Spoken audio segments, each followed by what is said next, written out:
Hoofnuus vanaand. Die rooi mere sak toe op Laurierpark in Bloemfontein om onwettige strukture te verwyder.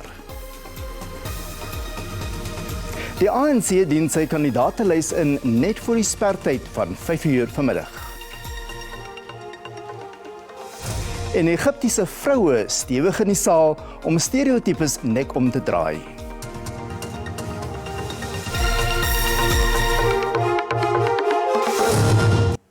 Dit is tyd vir die nuus in Afrikaans. Goeienaand.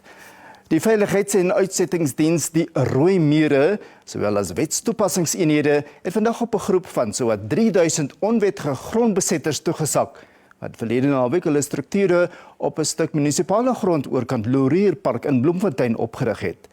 Dit volg nadat die Mangaung Metro hoofbevel bekom het om alle onvoltooide en onbewoonde strukture af te breek en te verwyder. Die besetters het hulle die gramskap van wettige inwoners van Laurierpark op die hals gehaal. Die onwettige besetters is op hulle beurt ontsteld oor die wyse waarop die hofbevel uitgevoer is. Saterdag het die gemeenskap van Laurierpark wakker geword met honderde onwettige besetters wat sinkhuise oor kan die pad oprig. Vanoggend het die besetters wakker geword met die rooi mure wat die strukture rondom hulle afbreek. It's painful, but then we can't say a thing. As much as now our government is nowhere to be found. The councillors that brought us here, they are nowhere to be found. We'll call, nothing is going to happen, and then we know the answer that we'll get. Since we were here, we did ask for water, we did ask for toilets. We were told they will be here. Verwarring het onder die besetters geheers terwyl gemengde boodskappe en gerugte onder mekaar versprei is. My geld en my selfoon is gesteel. My wijkraadslid het my Saterdag hiernatoe gebring om hier te kan kom bly. Die besetters blameer die owerhede vir die gemors. So I want the mayor to come here and to do the right thing, to answer back to us, because he's the one who gave us the authority to go there for claim of house, but then there's no answer right now. We want our land. We don't have places to stay. They took our shacks. We took loans with our last, we don't have anything. We just want a place to sleep on. Die ANC sê hy staan in solidariteit met die besetters. Our concern is that we really need to discourage people from taking land illegally or invading land illegally, because then the consequence will be what we see has happened today. Die Mangaung Metro het 'n beroep op alle betrokkenes gemaak om saam met die munisipaliteit te werk. Politieke partye het tot 5:00 vanmiddag gehad om hulle kandidaatlyste vir die 29 Mei verkiesing aan die verkiesingskommissie te oorhandig. Die ANC wat sy lys net voor die spertyd aanlyn ingedien het, sê die meerderheid van sy kandidaate is vroue. Die meeste ander groot partye het hulle lyste vroeër die week voorgelê. Die ANC se woordvoerder Maslengi Bengu Motsiri sê die party het eers vandag sy lys ingedien vanweë die deeglike proses wat gevolg is om die regte kandidaate te benoem. Die lys was die hoofbesprekingspunt tydens die vergadering van die ANC se nasionale uitvoerende komitee vroeër van dese week. Bengu Motsiri sê die proses om 'n kortlys saam te stel was regverdig en deursigtig. Sy sê hoewel gefokus is op die hernuwingsproses, is die beginsel aan ag geneem dat beweringe nie noodwendig beteken dat iemand skuldig is nie. Whatever allegation that is made against you always have got to be tested, and the rule of law needs to apply. So in that same way, every South African does deserve that. Of course, public representatives, of course leaders of the ANC, have a much more bigger moral obligation. Bengu Motsiri sê 4 ANC-lede is tydens die keuringsproses uitgewys. There are of those that have been flagged by virtue of having been fingered in the State Capture Commission report and then subjected to the internal process of the ANC, going through that process up until a stage where there was an agreement that they are not eligible to stand as public representatives, and certainly for provincial legislatures. Volgens die ANC is 52% van sy benoemde kandidaate vroue. Die lys sal maandag bekend gemaak word. Intussen het die Hooggeregshof in Pretoria aansoek van die nuut gestigte Arbeidersparty met koste van die hand gewys om die verkiesingskommissie se tydsraamwerk en spertye vir die verkiesing te betwis. Die Arbeidersparty het aangevoer dat hy die Hooggeregshof genader het omdat die kieshof nie die nodige bevoegdheid het om oor die saak te beslis nie. Die voorsittende regter het egter nie saamgestem nie. As far as the court is concerned, the extent of the powers and functions of the electoral court is not limited in the manner as was submitted on behalf of the Labour Party. Oppositiepartye in die Tshwane Metro is bekommerd dat 'n nuut ondertekende diensleweringooreenkoms tussen AfriForum en die munisipaliteit nie tot voordeel van townships in die hoofstad gaan strek nie. Dit volg na die besluit deur die burgemeester Silje Brink om AfriForum om hulp te nader vir instandhoudingswerk en veiligheids- en sekuriteitsverwante uitdagings in die metro. Oppositiepartye wil hê die ooreenkoms moet herroep word. 'n 5-jaar vennootskap tussen Tshwane en AfriForum sluit onder meer die herstel van slaggate, sny van gras en instandhouding van parke in. Maar oppositiepartye beskuldig die DA-geleide veelpartykoalisie daarvan dat hy in sy diensleweringsmandaat misluk en hom nou tot AfriForum wend vir hulp. Hulle is ook bekommer dat die ooreenkoms nie inwoners van townships gaan baat nie. Why do you take responsibility to a lobby group that we know that it will only serve the interest of Afrikaners and whites? They will only go to affluent areas where they know that they enjoy the majority together with the DA and FF+. We reject that proposal and we call on Brink to cancel that agreement, which is very illegal because it was not done within any legislation. It is about consolidating white supremacy. To say we as the DA, we are for white, hence we are choosing an Afrikaner lobby group that all white people within this city are comfortable with. So it's part of electioneering. Die ANC en EFF het benadruk dat hulle nie daarteen gekant is dat die stad eksterne bronne nader om met diensleweringsprobleme te help nie, maar hulle is gekant teen AfriForum, wat hulle as 'n pro-Afrikaner drukgroep bestempel, wat die behoeftes van wit gemeenskappe bo die van oorwegend swart en bruin woonbuurte kan stel. Whether they have muscle, whether they have the technical know-how or the resources, we will not work with people who are racially biased to a certain grouping, irrespective of their standing within the community, whether they have muscles, whether they are highly educated and so on.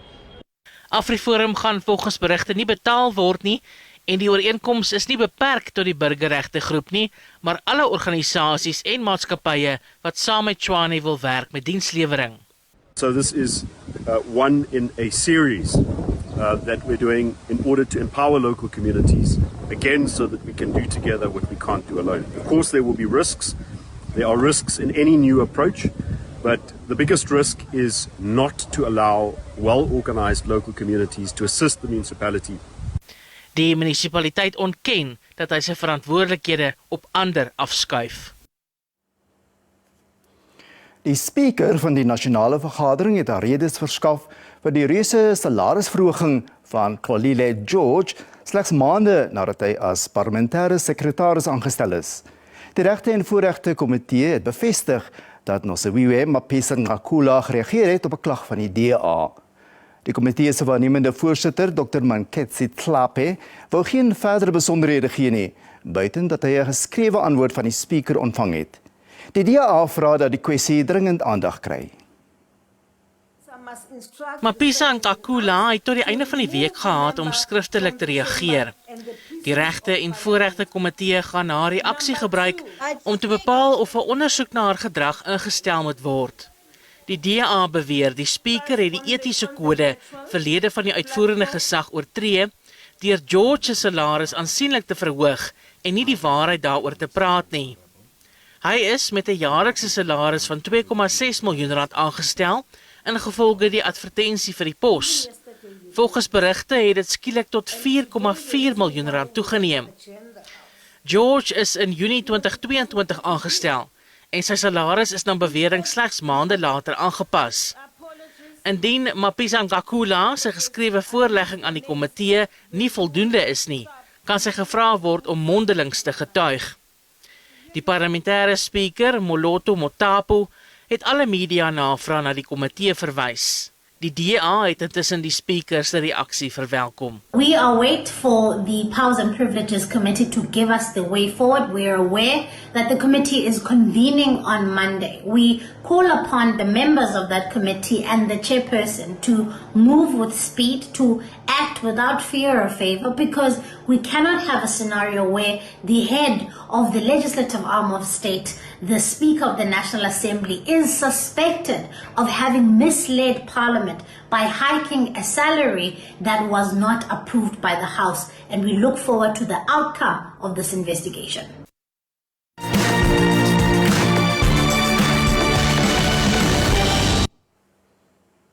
In Kuriga in Nigerië het gewapende mans meer as 200 laerskool- en hoërskoolleerlinge ontvoer. Gewapende bendes in die noorde van die land ontvoer gereeld skoolleerders vir 'n losprys. Ouers en inwoners van die dorp blameer die gebrek aan sekuriteit daarvoor. Die regering het met 'n besoek aan die skool beloof om die leerlinge op te spoor.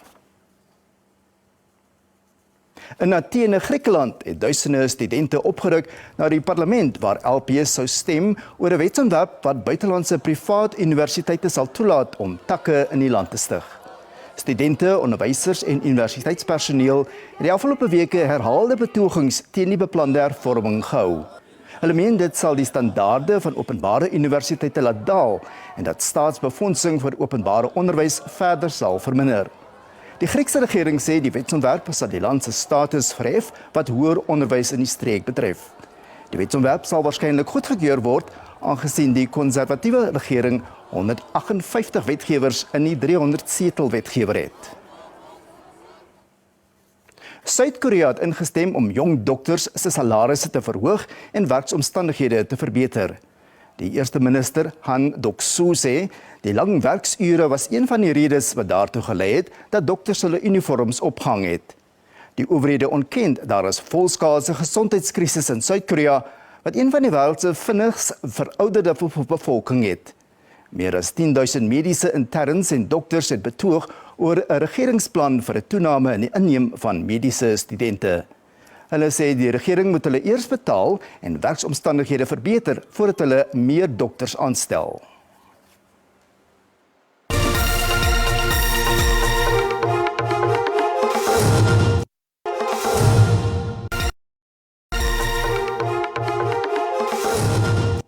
Welkom terug.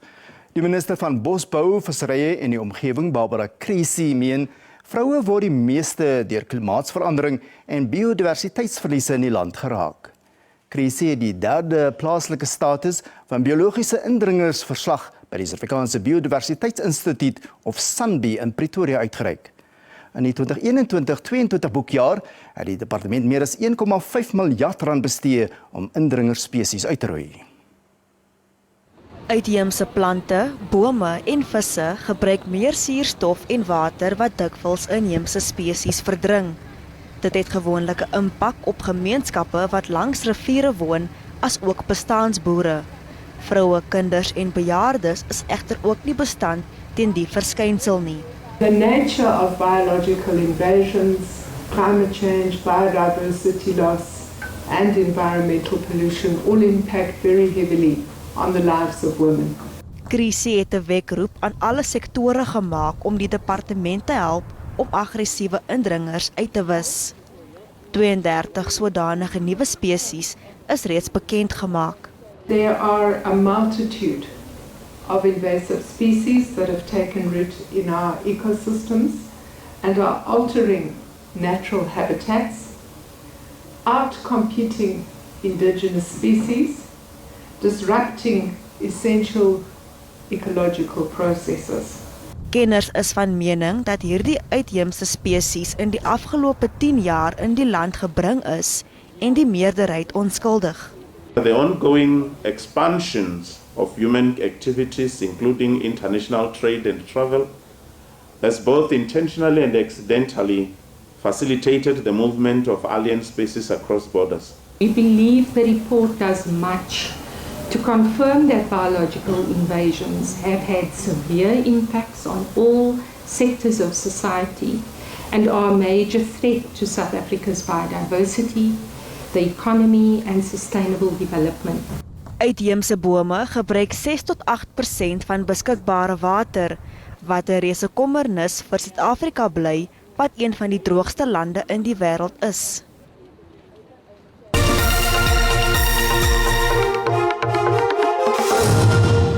Ons kyk nou hoe die markte vandag vertoon het.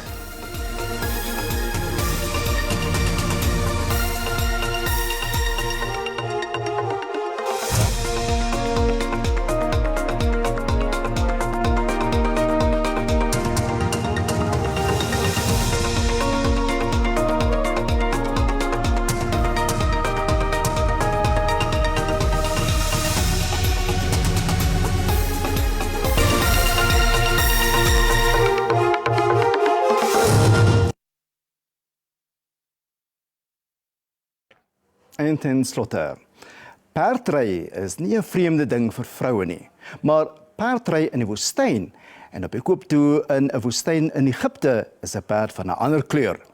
5 jaar gelede het Basant Alam van Giza stad egter 'n mal perd opgesaal en op die ruiterkuns verlief geraak. Die 28-jarige Alam het 5 jaar gelede vir die eerste keer na haar lewe op 'n perd geklim en die woestyn ingery. Die bemarker durf die woestynduine met haar islamitiese gesigsluier aan om haar passie uit te leef. Maar sy gee toe om die grense te verskuif van die stereotypiese manswêreld was self nie 'n maklike perd om op te saal nie. Vroueruiters is erg gekritiseer en mense wou weet hoekom ons as vroue iets wou doen wat net vir mans bedoel is.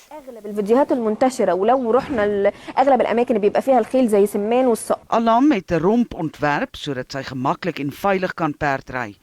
Die video wat sy op sosiale media platforms versprei het groot aftrek gekry. Ek moes myself aanvanklik leer ry soos talle ander vroue, juis omdat dit so moeilik was om die skeidingsmuur van geslagsverskille te oorkom. Alam het al meer as 75 Egiptiese vroue afgerig en hoop om haar stokperdjie nog met talle meer te deel. En die Afrikaanse redaksie groet en wel tot 6:15 môre aand. Totsiens tot dan.